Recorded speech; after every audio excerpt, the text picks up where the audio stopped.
Hanging out here in Syracuse, Pat the Frame works, and if you're a sprint car guy, you know this person who's standing in front of us right now. This is Shawn, finished second this year in points for the Empire Super Sprints. I've known him since 1991, so I've been interviewing him since he was, well, how old were we in 1991? I know Paul wants us to say a bigger number, but 18, 19. 18, 19. So for more than half his life, he's been talking to me on the microphone and at the racetrack. First of all, how are things going? Good, busy. Yeah. How do we look this weekend?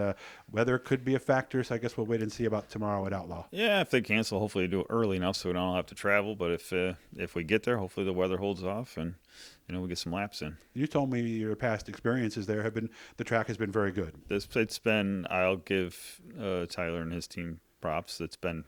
I was always a naysayer, didn't want to go there. It's been nice this year. It's been really nice. He's done a ton of work to the place, so fans should definitely get out and watch. It's been good racing too. Third time this year, right? I think this will be the third or fourth time. Third or fourth time. Yeah, okay. something like that. Yeah. Again, watch your local forecast down in Dundee to find out what's going on. And I said this yesterday when I was talking to Alex Payne.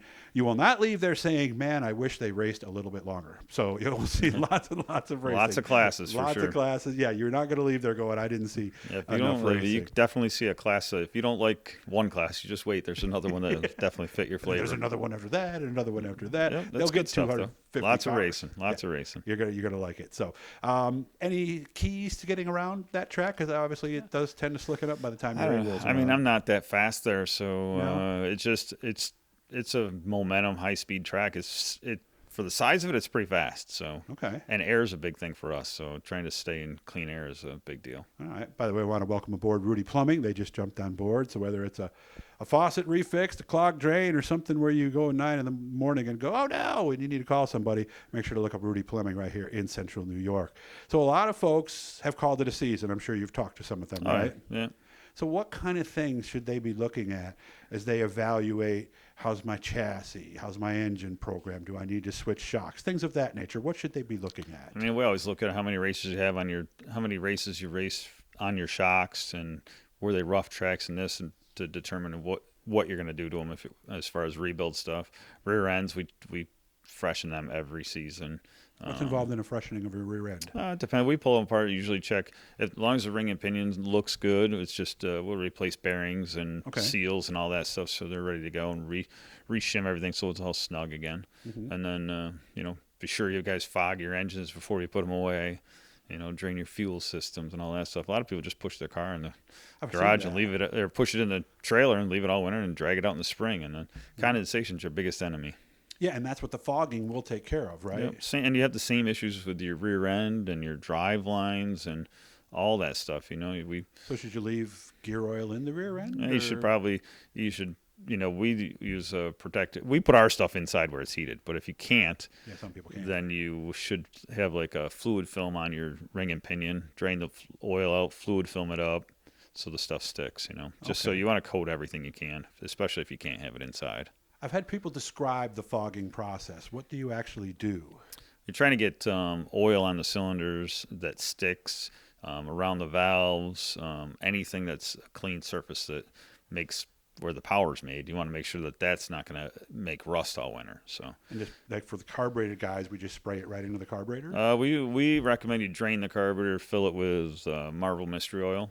And then pump that through the carburetor and then leave that right in the system until spring. So don't even fire it up. Just pump the carburetor and just get it down in there. Yeah, and with the carburetor off for carburetor guys, yeah. Okay, how about for you guys?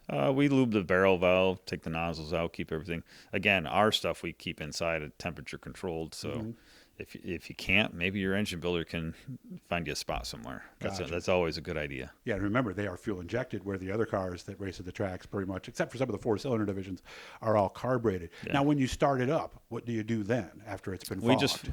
We just flush. We don't do anything with we'll pull those plugs out, spin the motor over a few times, put plugs back in, make sure that the lube's out of the fuel system, and then turn it loose. Okay. Yep. How about evaluating a chassis? You really got to look it over, make sure stuff sits flat, it's not twisted, So actually put it on a jig if you can. Yeah, if you can, or table or somebody. I mean, there's lots of guys, and we do it. There's lots of places you can go and have that done. If you're getting it blasted and powder coated, throw the powder coat guy a few extra bucks. Have him look it over for cracks. Okay. Adirondack Powder Coating does a phenomenal job with that stuff. He's brought us several things that have welded that he's found cracks on. So you don't want to take it somewhere so they're just going to coat over it. Yeah, and some people have told me too that with the powder coating, and this is actual pretty much like what it sounds. You start with the bare chassis and you put this on top of it. That sometimes the powder coating will show those cracks a little better than if you don't have it powder coated. Yeah, sometimes at least it gives you an idea of where to look. So and the guys that do their own blasting and coating will typically see that stuff easier. Okay. How do you know when the tires are gone? Outside of finding out the old-fashioned way. We'll get rid of ours. I mean, we'll get rid of all of our tires in the fall here. Okay. And we'll just start fresh in the spring. Really? We'll save a couple that we keep track of how many laps we have on them, and then Matt does a great job with our tires, so we'll keep what's still nice. We'll keep those.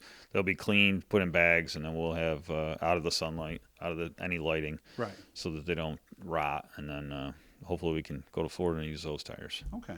So what kind of customers, what are they looking at this time of year? Are they more coming to you first for advice, or are there certain things they buy in November that they don't buy in July? Some guys are trying to trade stuff in, so like rear ends and steering boxes towards the new stuff. We do that. Got guys looking for, hey, if you get a good deal on a used car, they're looking for cars that we take on trade so they can upgrade their stuff, Okay.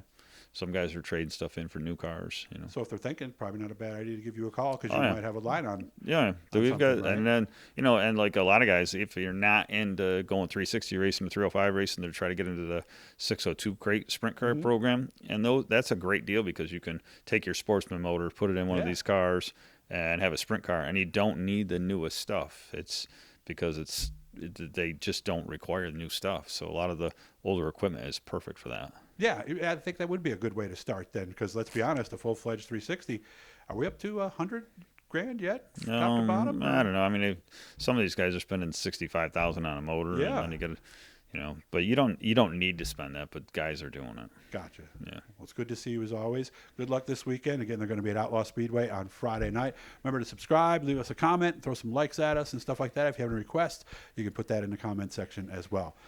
Always enjoy seeing you, man. One of the first people I met. So have fun this weekend, and we'll do some stuff over the off season and teach some people some stuff, okay? Sounds good. Thanks, Doug. Always nice to see you, Shawn. Take care.